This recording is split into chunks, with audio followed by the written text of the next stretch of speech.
You're listening to The Selection, where we are committed to the inner work that is needed to do politics differently. This is episode number 5. I'm your host, Katie Cochran, and I'm so glad you're here. This podcast series offers a new way of looking at politics, one that focuses on how we engage with others rather than on our partisan identities or policy preferences. It explores why politics is so triggering and offers spiritual practices that heal past wounds, ground us in our bodies, and connect us to that which transcends our differences. If you are committed to active citizenship but feel worn down by a political culture of fear and anger, this podcast is for you. If you've lost sleep over politics, or your temper, or a friend, this podcast is for you. Politics is hard, but it's something we can heal from, and it's something that we can change. It won't be easy. It will take practice. But my hope is that the conversations here open us up individually and collectively to a new way of engaging. This election, we will do politics differently. Our guest today is the world-renowned meditation teacher, Sharon Salzburg. Sharon is a meditation pioneer, the co-founder of the Insight Meditation Society in Barre, Massachusetts, and the author of 13 books, including the New York Times bestseller Real Happiness and her seminal work, LovingKindness. She is also the host of the popular podcast, The Metta Hour, where Buddhist wisdom meets everyday life. 50 years ago, she brought mindfulness and loving-kindness meditation to mainstream American culture, and she has inspired countless meditation teachers and practitioners since. I was first introduced to Sharon through an On Being interview where Sharon encouraged listeners to act as loving-kindness ninjas as they went about their day, wishing random people they saw and interacted with happiness, safety, peace, and ease. It was her wisdom and the deeper practice of loving kindness that enabled me to begin reading the news again. I'd read a story and I'd work through the different people in that story. The ones I agreed with, the ones I didn't, the people who were being hurt, the people who were doing the hurting, the people I didn't understand, and the people I didn't see. I'd wish them happiness, health, safety, and peace. It was this practice that enabled me to begin engaging politically again. And I'm so excited to be able to talk with Sharon about meditation, loving kindness, and how these practices can enable all of us to engage in a different way. Sharon, thank you so much for joining me today.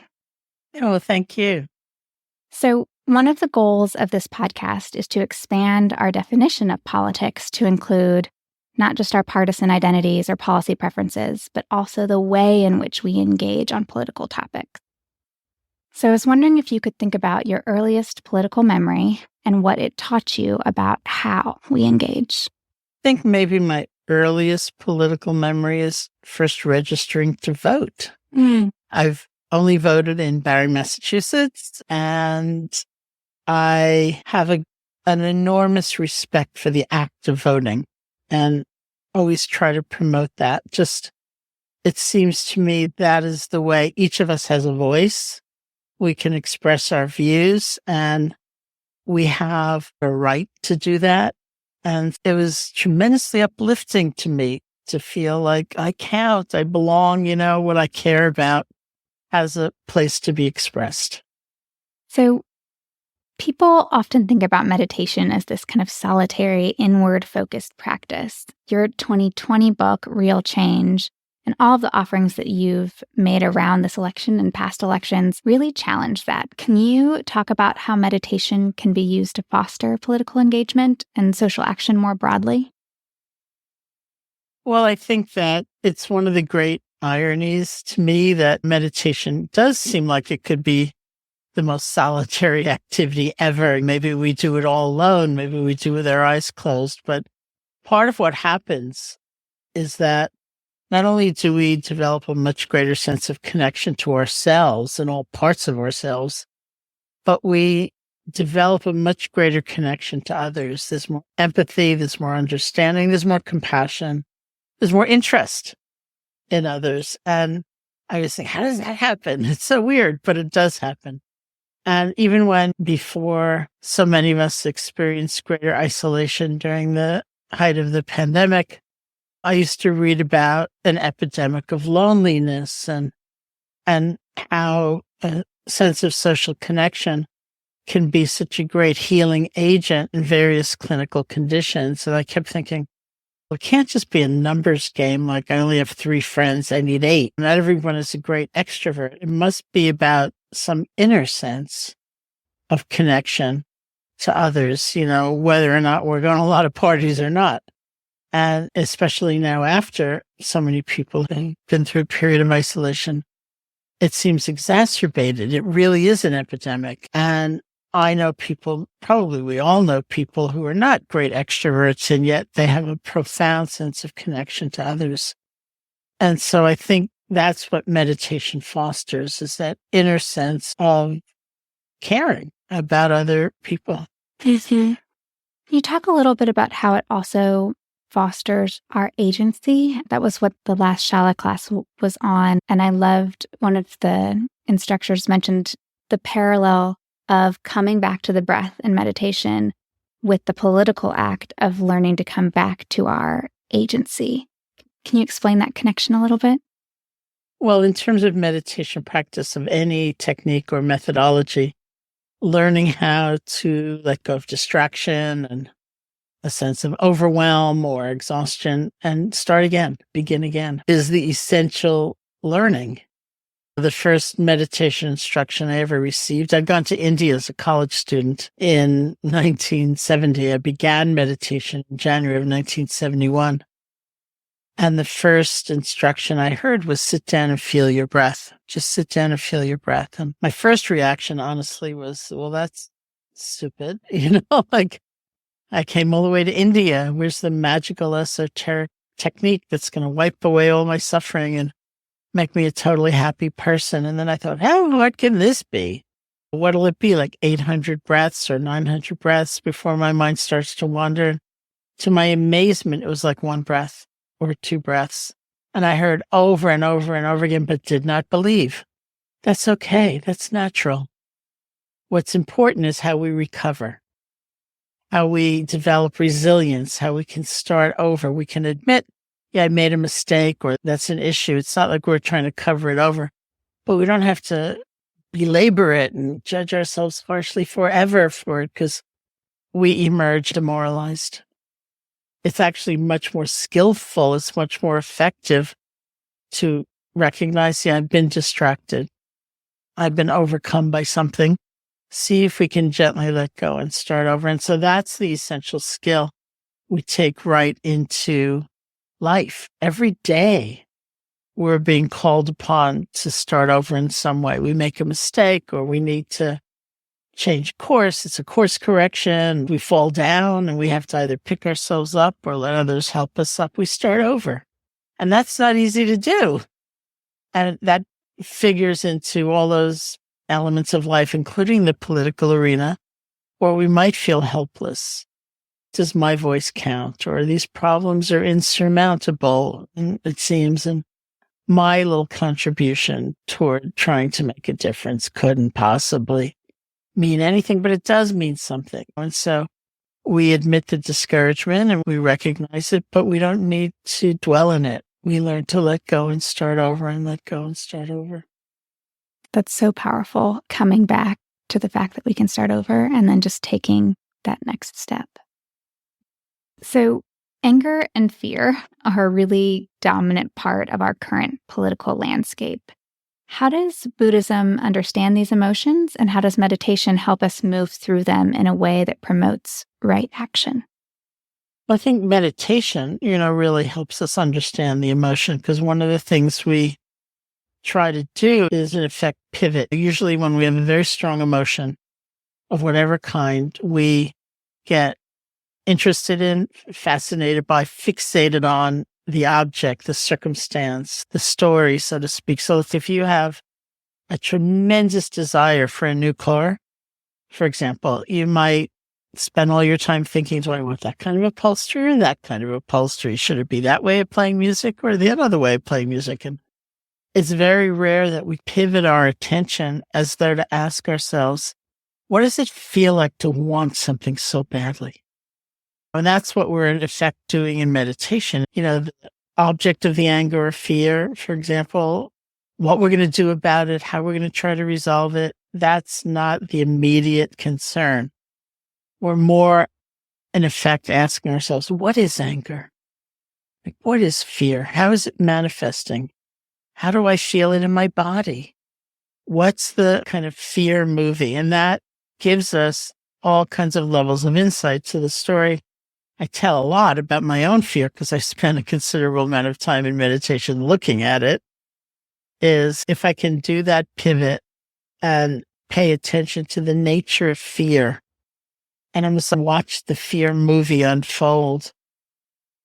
One of the things I've really seen is that, unlike the world's pronouncement that we're afraid of the unknown, which of course is true, I'm largely afraid when I think I do know when it's going to be really bad.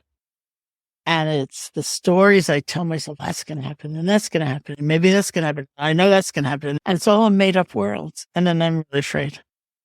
But now that I see that, even in life, not in meditation, but when I see the beginnings of that arc of anxiety, I can remind myself, you know what? You don't know.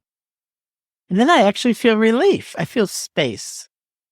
And that space is a place where possibilities can arise. Maybe options I hadn't seen before can arise. So that's the nature of what we're trying to do with very strong emotion of every kind in meditation, because it gives us a whole other level of understanding, and it gives us a whole other level of insight. And coming to anger and its particular manifestation, sitting with anger, being aware of it, making that pivot, feeling it in your body, recognizing kind of the way anger is moving, what that movie is. You also get a chance to see its component parts, because a strong feeling like that is rarely one thing.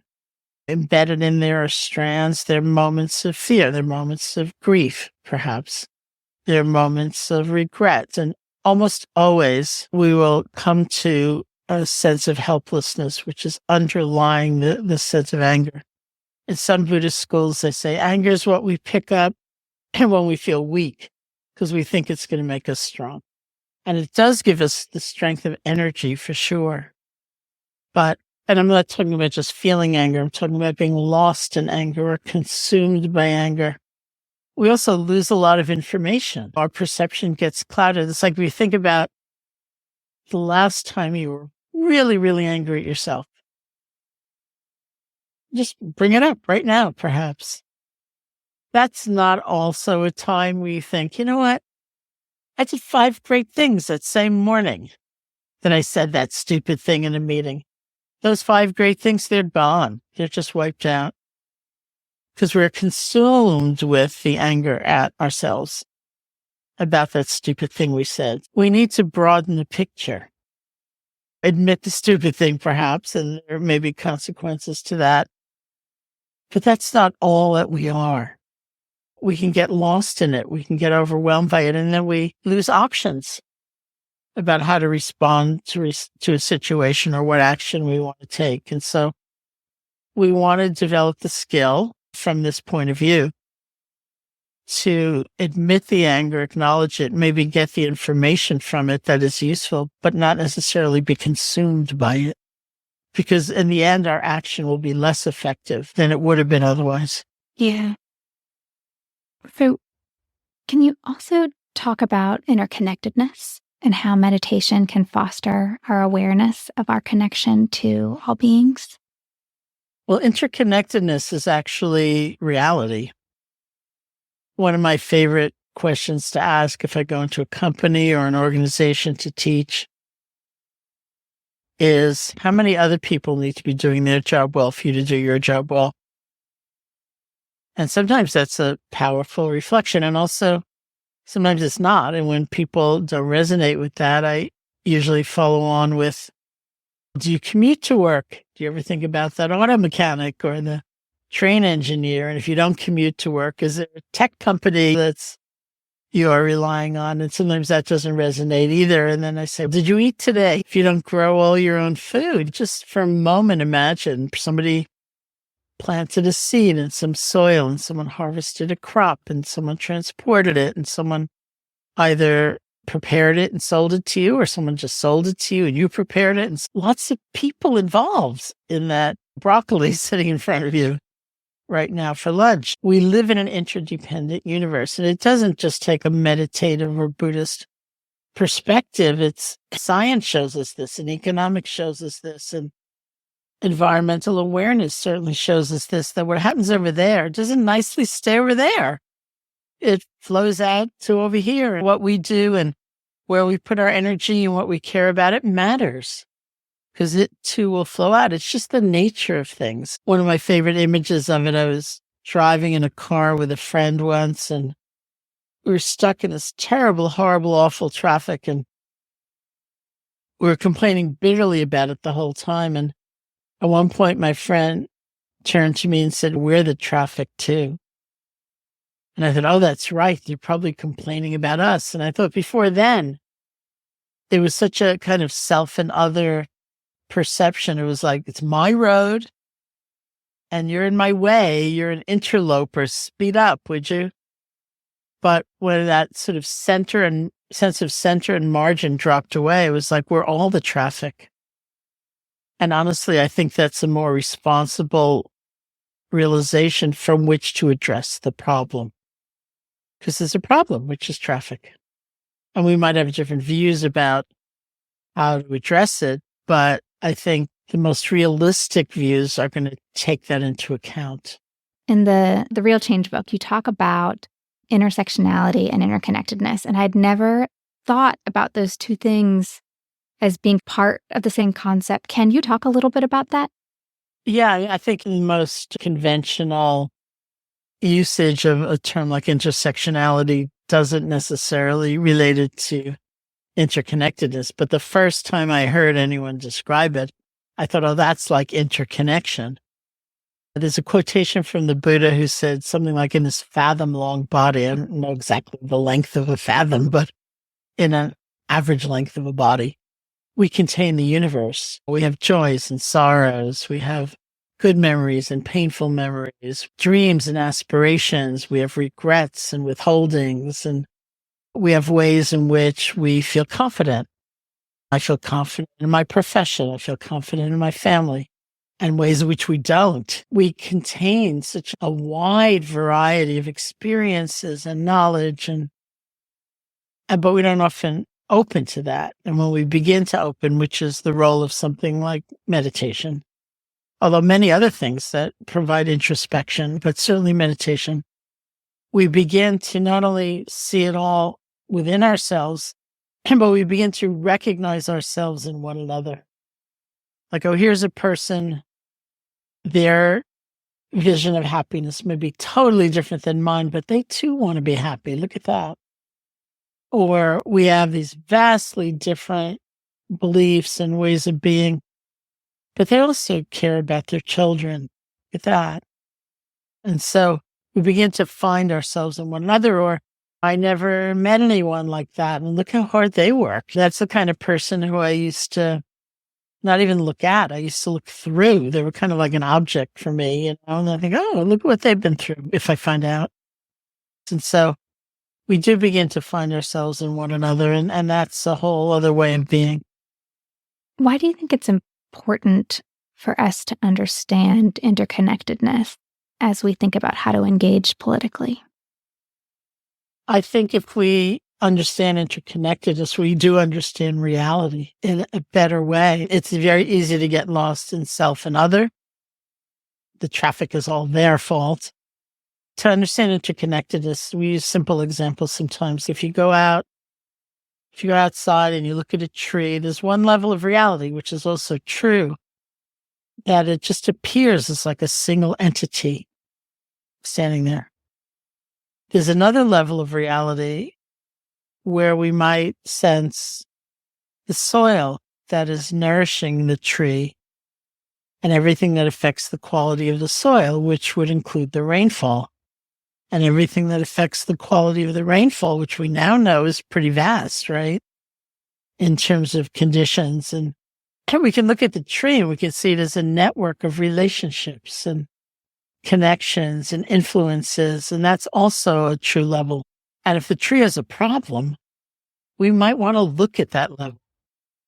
The soil, the rainfall, If we want to build a tree house, we just say, hey, there's a tree. We don't have to necessarily go into that kind of analysis of all these conditions coming together for resolving an issue to deal with suffering of a person or a class of people or some real problem that we face as a collective, as a community.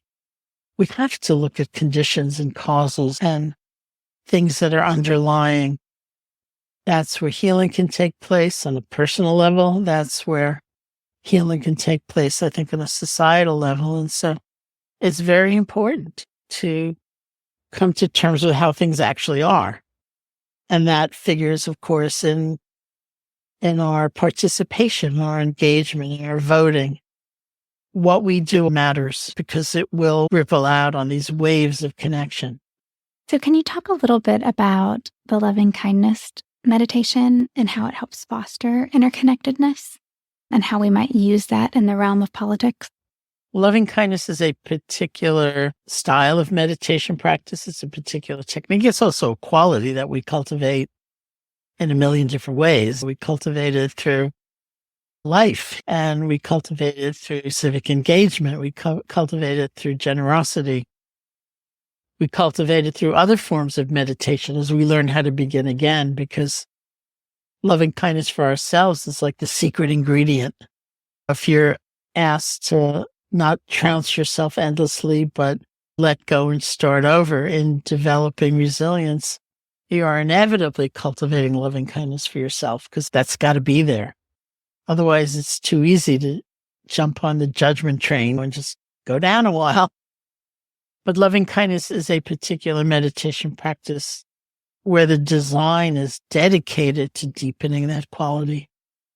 It's really a practice of generosity. It's like generosity of the spirit. It would be like holding someone in mind, and through the silent repetition of certain phrases, offering them well-wishing or a wish that they come out of pain and suffering. The phrases are often things like, may you be safe, be happy, be healthy, live with ease, which means in the things of day-to-day life, like livelihood and family, may you not struggle so much. So it's gift giving, it's offering, it's blessing. And interestingly enough, in the classical practice of loving kindness, we start with offering those phrases to ourselves. May I be safe, be happy, whatever phrases you happen to be using.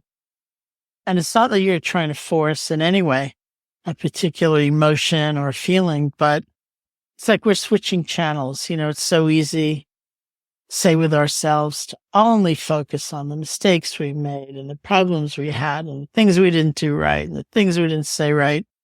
So we're just checking out what it's like when we spend a little time offering these phrases to ourselves. And with others, we can either be consumed by the negative or not pay attention to those we don't really know, just kind of look through them instead of at them. And we're exploring, what's it like when I think of this person and recognize, oh, here's a person who wants to be happy, just like I do, and offer these phrases to them. It's like an experiment in consciousness. You've talked about voting and how important that is to you. And that's one way to be involved, but there's lots of other ways to be involved as well. A lot of times when people think about political engagement, they think about attending protests or canvassing or working on a campaign. But I loved how at the beginning of Real Change, you talk about a conversation with a friend that made you think differently about what social action is. Can you share that conversation and insight? Mm-hmm. So the friend was Bell Hooks, who was a noted author. And I was talking to her about my vision for Real Change, and which I should say started with my work with caregivers, people who either in their personal lives or in their professional lives or in some ways on the front lines of suffering. Either they had a family member they were taken care of in some way, or even managers were signing up for these courses for caregivers, talking about, I have a staff I'm trying to nurture and bring along and mentor. And do I count as a caregiver? And I say, yes, you do. Because people like that have often enormous empathy. and care, obviously, for others, and are also burning out in phenomenal numbers because it's hard to find balance. It's hard to care for yourselves as well as for others. It's hard to extend care and compassion, but also understand realistic limits, like the wisdom. I'm not in control of the entire universe, sadly enough, but I wish I could make your suffering go away. And guess what? It's not up to me. And so we combine a lot of elements in that act of caregivers. And one day I woke up and I thought, who does that remind me of? Like really trying to make a difference in someone's life or in society and burning out. And I thought, oh, activists. That's who it reminds me of. So that's how I went on to want to write this book, Real Change, about the inner life cultivated by many activists that sustains them. Some, although not all, through formal meditation practice, because that's my world and the people I would tend to know, but people who are sustained in some way by resilience tools that gave them a different kind of inner strength. Because that, of course, is one of the great problems with burnout, is that we cannot sustain the effort. So I was talking to Belle about my vision for writing this book, and I used the term social action, and she was a woman who was extremely precise about language. And she said, I don't really like the term social action so much because for some people, it might only imply marches or protests or picketing or something like that. And she said, what about art?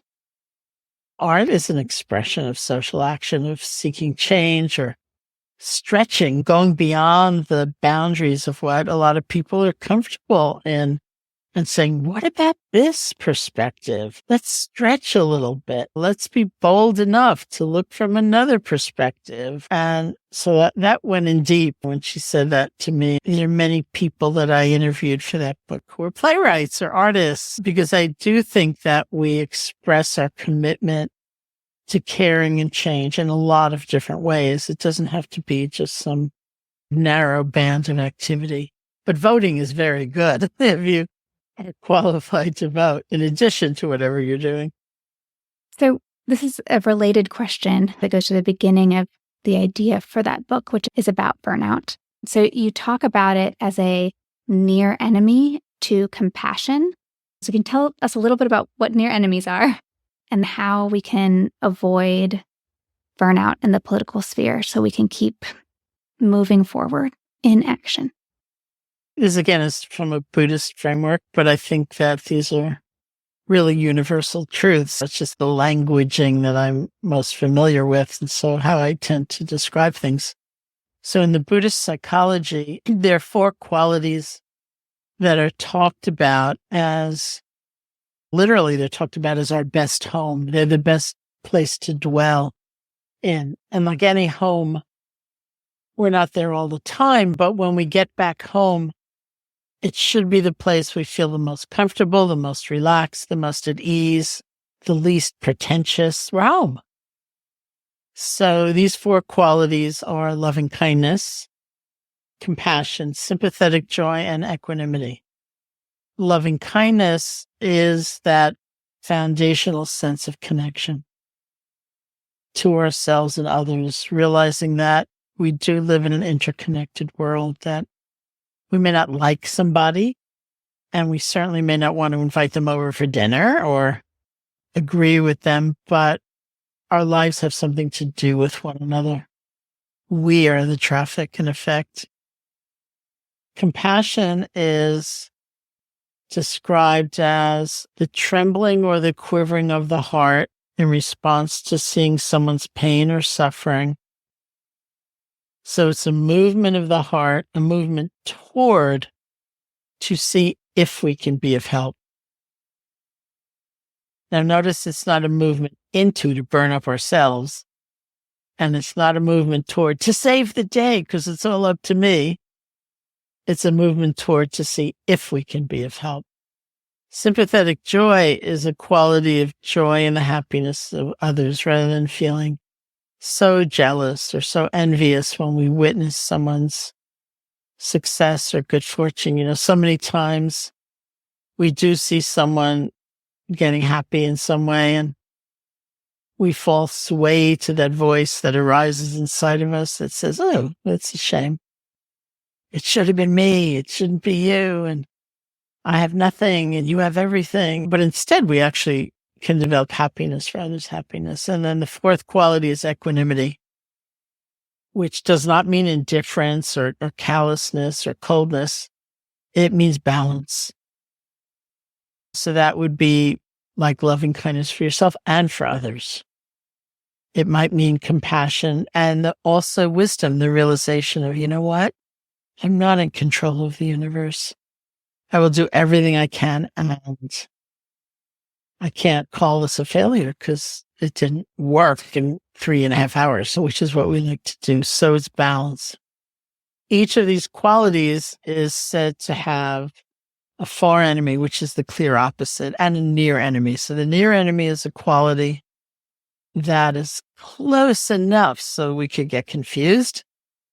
But if we really look, it's very different. And so the near enemy of compassion, as you said, would be like a state of burnout or overwhelm. We recognize suffering. We're not pretending it's something else, but we don't have enough energy to move toward to see if we can be of help. It's just way too much. And genuinely, that's the feeling often, but we don't have to mistake that for compassion, and we don't have to stay there forever. We can build resource. We can build energy. We can find balance. Equanimity is often a tool to relieve us of the near enemy of one of the others. And in the political realm, we look for how we can find balance. For example, I was interviewed once by the New York Times about doom scrolling. And the journalist wrote to me and said, one of your colleagues recommended you for this article I'm writing about doom scrolling. We got on the phone and I didn't know what doom scrolling meant. So I said to him, what is doom scrolling? So what it means is if you have a device of some kind where you read the news, it's like reading basically the same story again and again and again and again. You're not taking in new information. You're not taking in new perspectives. You're just reading it again and again. And you're exhausted and you feel terrible and overwhelmed and helpless usually. So he explained it to me and I said, oh yeah, I do that. We need a kind of discipline to say, you know what? This is not helping me. This is not even informing me anymore. This is just this terrible habit. I've got to really monitor what I'm taking in. So we need to understand that. We need to understand when our assumptions about others are overriding our perception. Because assumptions can be wise and well-founded, and they can be really not. And they can also be someone else's impression. As a simple example that I often use to describe mindfulness, maybe you are on your way to a party or a gathering and you see a friend and they say to you, oh, you know who I just met is that new colleague of ours. And they're so boring. And then you go to the party and who do you end up stuck talking to? But the very person you have just been told is so boring. And so do you really listen? Do you really take them in? Are you really open to who they are? Probably not. You're probably thinking about the email you need to write, or you're looking around the room thinking, who would be more interesting to talk to? Oh, anybody. But if you realize that, you might say, you know what? I don't even know for myself if I find them really boring. Let me drop those assumptions for now, drop those preconceptions and really listen. Really try to understand where they're coming from, take them in. So you might leave that party thinking, oh, that person, they're so boring. But you also might not, because life is full of surprises when we pay attention. So we need to really be honest enough, I think, and humble enough to say, I'm holding a whole lot of assumptions about other people, and here they are popping up. Let me see if I can drop them for now. It's not like you're never going to have a response or You're going to say, I don't believe in anything anymore. I have no principles. It's not like that. But we hold so much we actually don't understand. And we don't even know it's true. And it's worth challenging those assumptions and coming into a situation of being willing to listen. Yeah. So another thing that you've talked about is that the actions we take, there's this immediate result, and that matters, and that's what we focus on a lot. But that we also need to think about intention and skillfulness as we approach whatever it is that we're doing. Can you talk about what those two things are and what they might look like in the political realm? Well, the immediate results of an action is where we are conditioned to look for whether we've done good or not, and to assess our integrity and the wholesomeness of our effort. But it's a pretty sad realm in which to get attached. Of course, it matters, and we recognize that. But if you count exclusively on that, you're kind of lost, because some things take a long time, for example, and our efforts to make change are really like planting a seed, and it's only later that we see, oh, look at that. Or sometimes we get a mixed reaction from different people at different times. And so we might want to recognize that, but we don't want to be so one-pointed, like that's the only thing that counts, because that's really outside of our control. It's like if you decide to give someone a gift and you say, come into this room at 10 in the morning, you can't also say, and don't check your email before you come in, and don't check your phone messages, and don't have a conversation with anybody, and don't have a single thought, because I don't want you in a bad mood when you come into that room to accept this gift, right? It's hopeless. People will come into that room with their own set of conditions, and feedback is worthwhile to listen to. But if the way they thank you for that gift is the be all and end all of your decision about your generosity and your heart and how well you've done, and if you deserve to be alive, it's hopeless, because it's just not going to be a blank slate like that. So rather than getting fixated on that, we talk about the intention behind an action. And that would be like, say you want to give someone a gift. Notice where that impulse or that wish is coming from in you.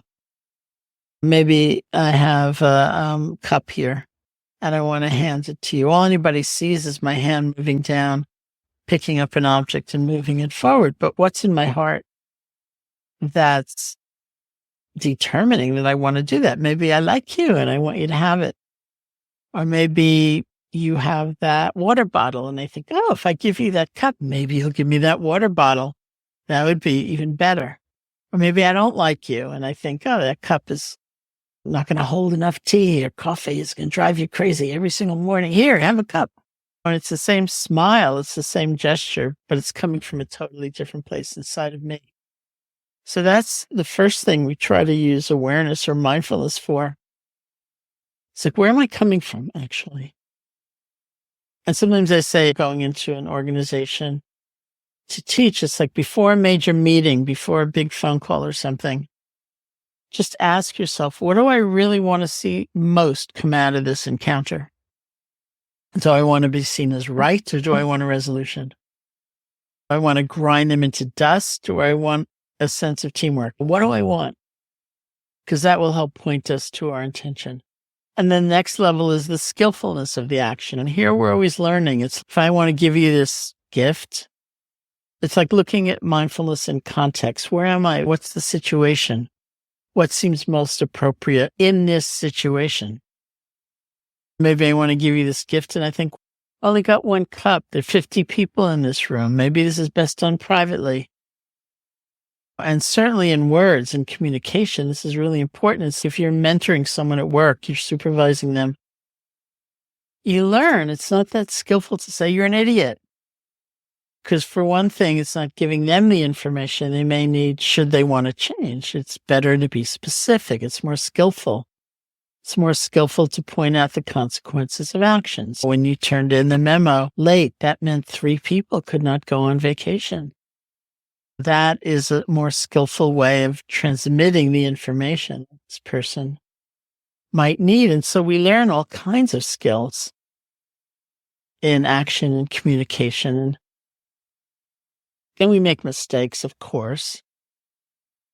But that again is a realm where we learn how to begin again as much as possible. And here we are with the opportunity to look at both motivation behind our action and the skillfulness which we acted as better barometers of our integrity.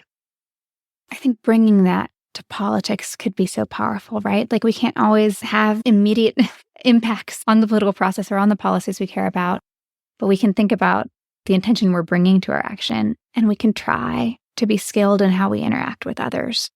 And we can give ourselves grace and then learn from it, but we can still be keeping that kind of at the forefront as much as we are keeping whatever the issue is at the forefront too.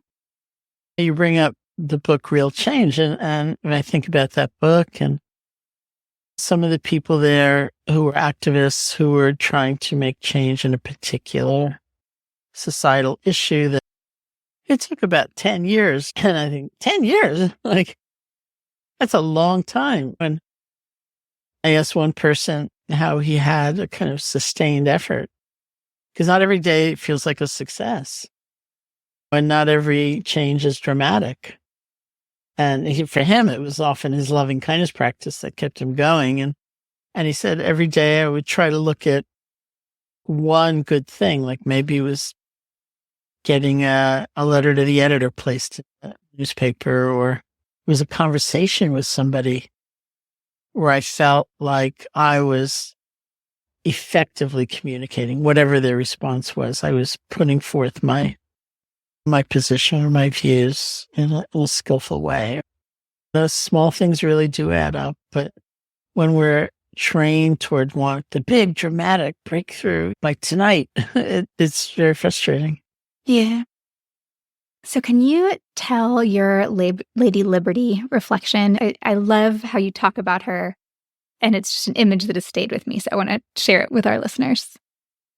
Sure. I was just at a Zoom birthday party the other night with somebody. She had about 10 or 12 friends on Zoom. And so everyone's face was in like a little box. And there was one woman behind her. She had like a big painting of the Statue of Liberty. And I was mesmerized by it. And we were supposed to share what's called an aha experience from the last week or two, like some new insight or new way of seeing things. And I very briefly mentioned the thing I had planned. And I said, but my latest aha is seeing the Statue of Liberty behind this person's head. We talked about that. So in Hinduism, certainly, and to some extent in Buddhism, there's this concept of, they call it an Ishtadam. It's like an archetype. And in those systems, those archetypes are embodied in different, like, deities. Some being, so to speak, embodies the qualities you really want to embody the most yourself. And that's your aspiration. So it might be wisdom, it might be love, it might be power, it might be intelligence, it might be artfulness, music, something like that. And your reflection or your meditation is sometimes about that figure. And often in those meditations, you absorb that figure into yourself and you become just trying it out. Hey, I am the embodiment of wisdom. Look at that. So I often said that my archetype, my Ishtadam, is the Statue of Liberty. I grew up in New York City, and somehow she has always symbolized for me everything I want my life to be about. Welcoming, taking in those no one else cares about, saying, hey, there's a place for you too. And of course, that included my grandparents back then. And the statue itself is in motion. She's got actually a leg raised. So she's active. She's not just sitting back saying, yeah, it'd be nice. Everyone was welcome and upholding that torch of liberty. There's a possibility. I went on to tell this group of people in the birthday party, in my New York City apartment, I have a lot of really tacky souvenirs of the Statue of Liberty, like little green erasers type things, and they're really pretty awful, but I have them. And for a while, I was contemplating, because you can go into a souvenir shop and buy like a 5-foot Statue of Liberty. In that apartment, I have windows. It's just on the second floor, so I have windows that if a double-decker bus is going by, like a tourist bus on that top bus, I can see them, and I imagine they can see me. And so I thought for a while, I'm going to get a Statue of Liberty that's 5 feet tall and put it in the window and everyone can see it. Never did. Yeah. Oh, I love it. I love this. The thing that stays with me that I remember that I keep coming back to is like, she's a woman on the move, right? She is. Yeah, she's a woman on the move. Okay, for the last question, I want to pivot back to the goal of the podcast, which is to empower people to engage politically from a place of hope.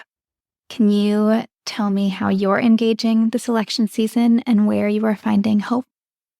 I'm engaging in a variety of different ways. On my own website, I'm doing a 3-part series bringing different qualities to the electoral process in a really nonpartisan way, just talking about engagement. The first is on LovingKindness, the second is on equanimity, and the third is on hope or aspiration, joy. I'm also getting invitations for other people's series online, and so I'm participating as much as I can. I'm a real advocate of voting, and so I have often done voter registration and probably will again soon. And I find hope or aspiration in engagement, and sometimes in a long-term view, but really in engagement and seeing that more and more in people rather than apathy and rather than dismissing the needs of others. I think the more of a sense of interconnection we have, the more we understand that even policy prescriptions that don't affect us, they affect somebody. And it really matters that we not discount them. Yeah. I think that it's just really beyond important. It's essential, really, that we engage. Awesome. Thank you. Thank you.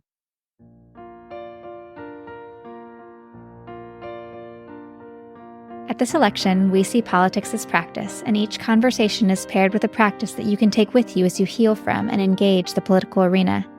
Sharon has so many offerings this election season. She has recorded a loving-kindness meditation just for us. It will play at the end of this outro and can be found whenever you need it at our website at www.thiselection.org/spiritual practices. Sharon also has dedicated election resources on her website at sharonsalzburg.com/election resources. That page includes other podcast episodes that dive into these topics, memes to get you excited about voting, think pieces on voting, mindfulness, and empathy, and a guided meditation that you can listen to when political developments are a bit overwhelming or distressing. That page also includes links to 2 election-related courses. The election series she mentioned during the show, which begins on September 25th and explores loving kindness and compassion, equanimity and embodied wisdom, and resilience and hope. She's also offering a 7-day course on kindness in a fractured world. That course will run October 9th through the 16th. Both offer sliding scale tuition and full scholarships to ensure that everyone has access. Sharon's loving kindness meditation and the offerings from all of our guests, including a free 30-day subscription to the class from episode 3, are available at www.thiselection.org/spiritual practices. You have been listening to This Election, where we explore the inner work that is needed to do politics differently. Today we heard from Sharon Salzburg. You can find her at www.sharonsalzburg.com and on all the socials at Sharon Salzburg. I'm your host, Katie Cochran, and I would love to hear from you. You can email me at katie@thiselection.org or message me on Instagram at katie.m.cochran. If you have enjoyed this conversation, I have a favor to ask. Would you mind subscribing, rating, and reviewing the podcast on whatever platform you are listening through? This is the best way to help our vision of a different type of politics reach as many people as possible. Before closing, I want to thank the people who contributed to this episode. Ian Cochran wrote and performed our beautiful theme music with David Cochran's help on production. The podcast artwork was painted by the lovely Kristen Connolly. It, along with other beautiful pieces, are available for purchase at her website, www.love-kristen.com. Finally, I want to thank you for being willing to go on this journey with me and for the work you are doing to heal our politics. Stay tuned after our music to hear Sharon's loving kindness meditation. Enjoy.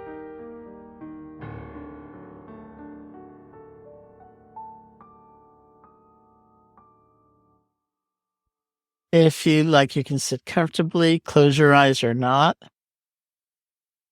Maybe start with taking a few deep breaths, and then allow the breath to become natural.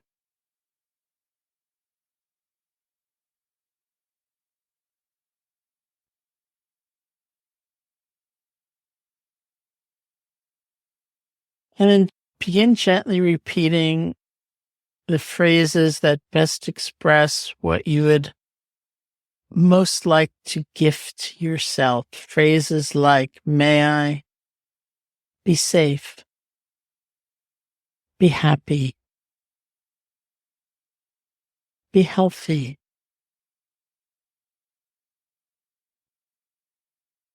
live with ease, or whatever phrases you'd like to use. Just gently repeat them over and over again. You don't need to force a certain emotion or feeling. Just see what happens as you gather all your attention behind one phrase at a time.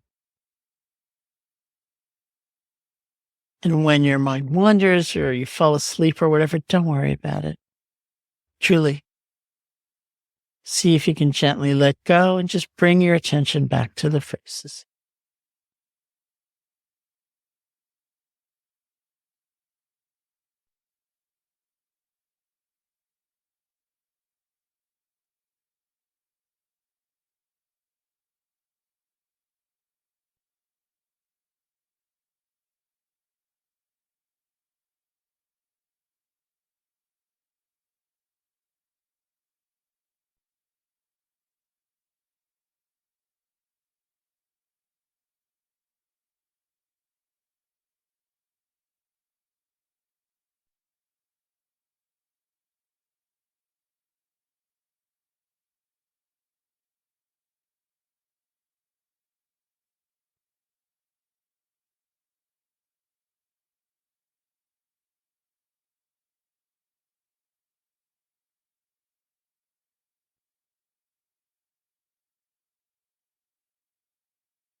And see if you can bring to mind someone who's helped you.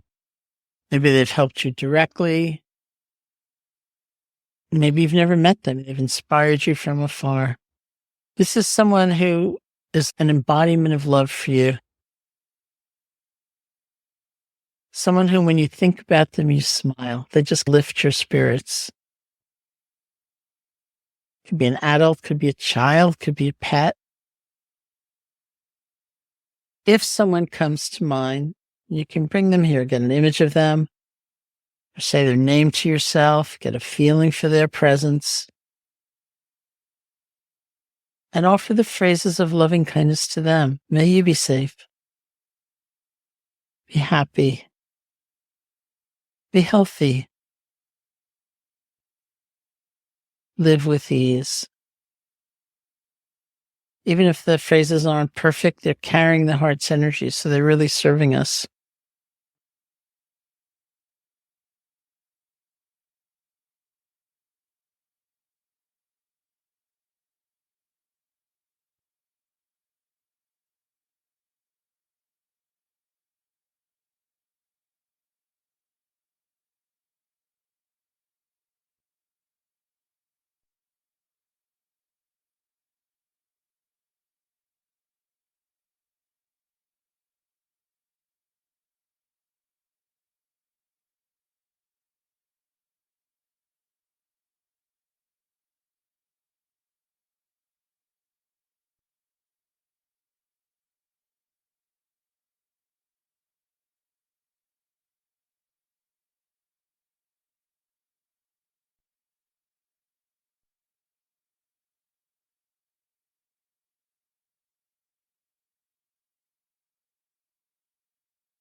And someone you know who's struggling right now, they're having a hard time in some way, bring them here and offer the phrases of loving kindness to them.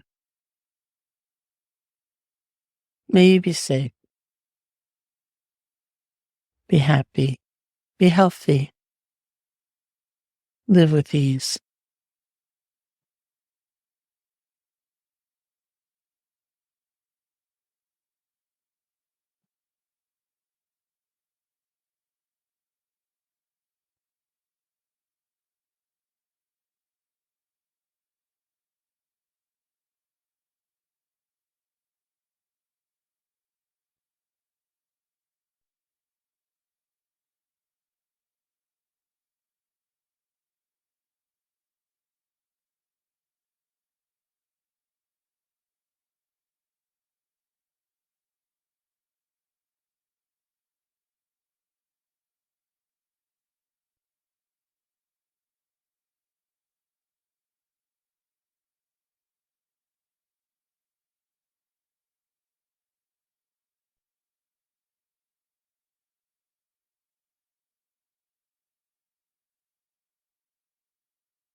And then all beings everywhere, all people, all creatures, all those in existence, near and far, known and unknown, may all beings be safe, be happy, be healthy, live with ease.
And when you feel ready, you can open your eyes or lift your gaze and we'll end the meditation.